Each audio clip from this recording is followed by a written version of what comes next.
Salam, dengarkan. Simpan 5 Al-Quran, kemudian simpan 5 Alkitab. Sisanya kita bakar. Iya, sisanya kita bakar, simpan yang 5 ini. Kita simpan tuh yang 5. Sisanya yang ada di dunia. Sisanya yang ada di dunia ini bakar semua tuh kitab-kitab. Ya. Kemudian dudukan tuh pendeta yang paling ahli nomor 1 dunia. Kemudian dudukan ustadz yang nomor 1 dunia. Kemudian suruh tulis kembali tuh Al-Quran. Ustadz, tulis tuh Al-Quran. Dari Al-Fatihah sampai An-Nas. Saya yakin Pak, normal tuh jadinya tuh. Karena akan diseleksi oleh ustadz-ustadz yang lain. Kebenarannya. Ya. Hatta anak kecil bisa seleksi dia yang hafiz Quran. Ya, itu bentuk penjagaan aula. Nah tapi Alkitab, saya berani taruhan Pak. 1 lembar saja nggak bisa kamu selesaikan tuh. Nggak hafal ya? Nggak bisa kamu hafal. Karena tidak ada satupun pendeta di dunia ini yang hafal 1 lembar Alkitab. Oh gitu. Bukan 1 kitab, 1 lembar. 1 lembar ya? 1 lembar. Kalau kita kan berapa puluh lembar tuh? Banyak. Berapa ayat? 6.000 berapa ayat tuh? Lebih. 6.600 sekian ayat dihafal tuh. Anak 7 tahun sudah hafiz. Tahu dia baca Al-Quran. Itu mujizat yang dibawa oleh Rasulullah. Masya Allah. Satu hal di Islam ini yang paling saya ini. Belum masuk kamar. Itu mukjizat Rasulullah. Mukjizat Nabi yang tidak tertandingi oleh mana-mana. Itulah tantangan Ustadz kampungan. Katanya, tulis kembali semua Quran dibakar di seluruh dunia. Pantas. Itulah mukjizat Nabi Muhammad, itulah mukjizat Rasul Al-Quran. Padahal ingat baik-baik, tidak ada mukjizat Muhammad, dan Al-Quran sendiri tidak mengatakan itu adalah sebuah mukjizat atau tanda-tanda heran yang menandai kedatangan seorang nabi untuk disampaikan kepada pengikutnya.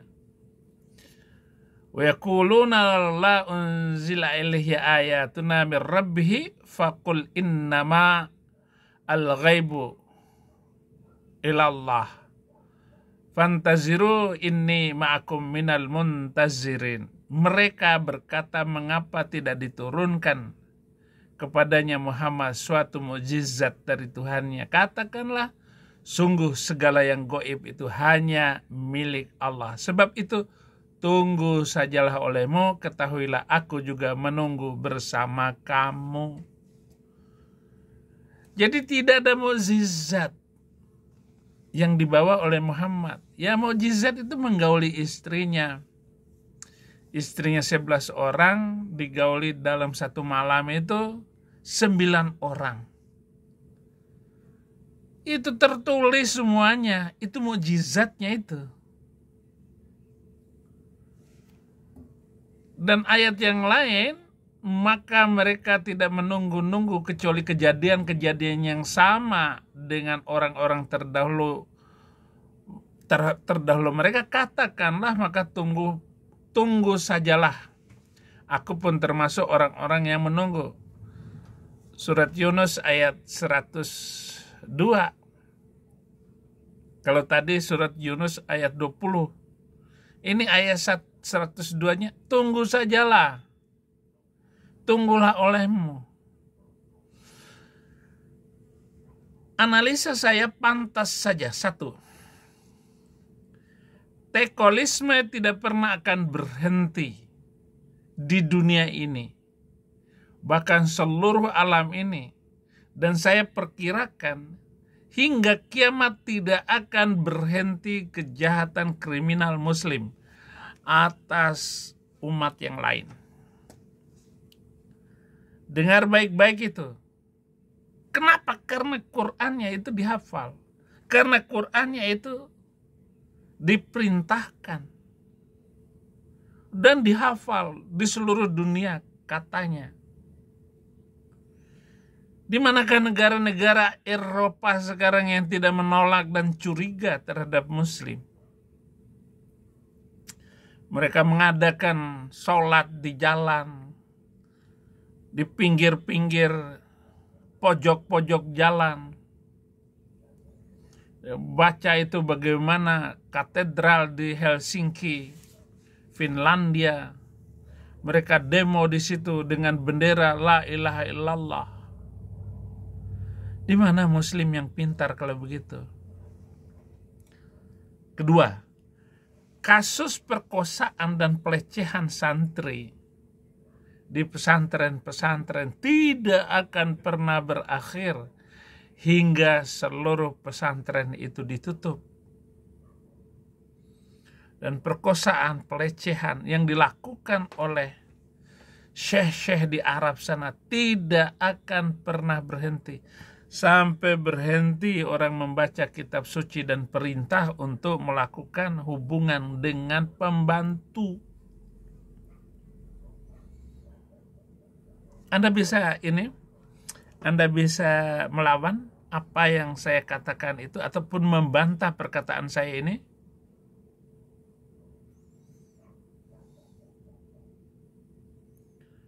Dan mereka begitu tidak puasnya dan tidak akan pernah berhenti untuk naik haji, ngasih uang on NH kepada Arab dan memperkaya bangsa Arab itu.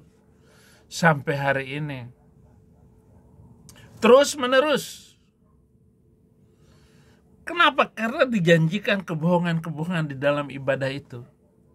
Barang siapa yang bisa melempar setan itu, maka setan tidak akan mengganggu dia. 7 kali di Jumratul Ula, Jumratul Wuthqa, Jumratul Aqobah.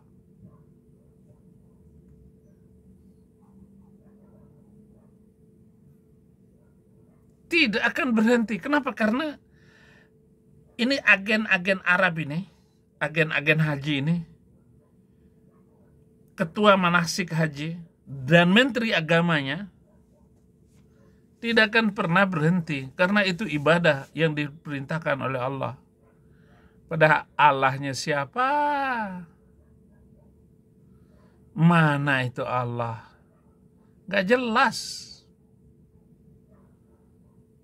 Mereka akan terus ditipu oleh pemerintah, oleh agen travel, oleh agen penarik duit. Tidak bisa berhenti. Dan mereka terus diperbodoh oleh pimpinan mereka, oleh ulama mereka, oleh kiai mereka. Dan mereka yang mencari untung dari setiap kegiatan agama mereka. Gak akan berhenti.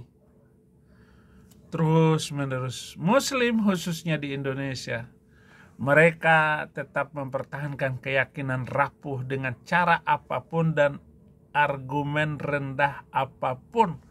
Baik di grup WA, grup Facebook, TikTok, YouTube, mereka tetap akan ribut dan memperbodoh dirinya dengan argumen rendahan.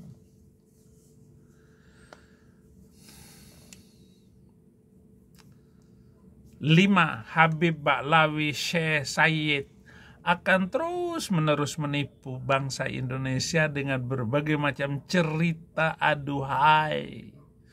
Cerita-cerita yang tidak masuk akal. Mereka terus akan diperbudak oleh kebohongan-kebohongan. Ada sendal Nabi. Oh, ada rantai dari langit.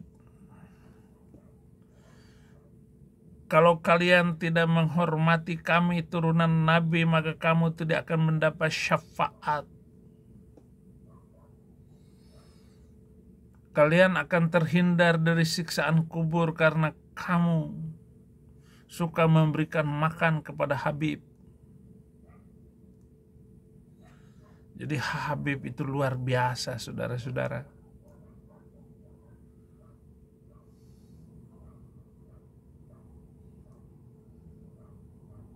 Itu yang terjadi terus menerus. Bangsa Konoha itu akan ditipu terus. Selama kalian tetap mengikuti keyakinan itu, tetap ditipu. Dan mereka berusaha menciptakan khurafat, tahayul, syirik.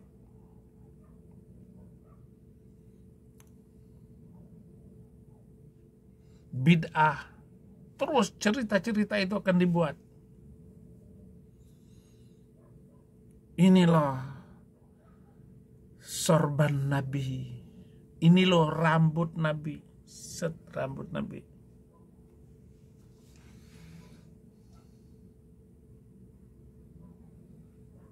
Dan mereka terus akan mempertahankan keyakinannya dengan cara Habib-Habib yang cerita ngawur luar biasa.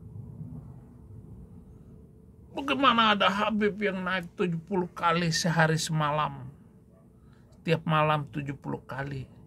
Mi'raj. Mi'raj itu bertemu langsung dengan Allah. Si kiai itu, syekh itu, 70 kali. Muhammad aja cuman sekali seumur hidup. Dan ceritanya itu adalah cerita konyol dunia lelucon. Jadi terus menerus. Pantas saja nih. Hebatnya Quran itu dihafal. 6.666 ayat. Itulah mukjizat katanya. Dari 5 hal ini, maka pendeta SI Saifuddin Ibrahim membuat 3 pasal. 3 pasal aja untuk menjawab itu semua. Pasal 1. Tidak pernah ada muslim yang pintar dalam beragama. Semua IQ jongkok, koplak, on, botol. Pasal 1. Pasal kedua, kalau ada muslim yang pintar, maka lihat pasal 1. Karena semua mereka sudah berada di dalam kerendahan IQ. Entah mereka ngaku doktor, kiai, ustadz, menteri agama sekalipun, ketua MUI, ketua Muhammadiyah, ketua NU, semua sudah berada di bawah hukum penundukan diri terhadap dongeng-dongeng Arab.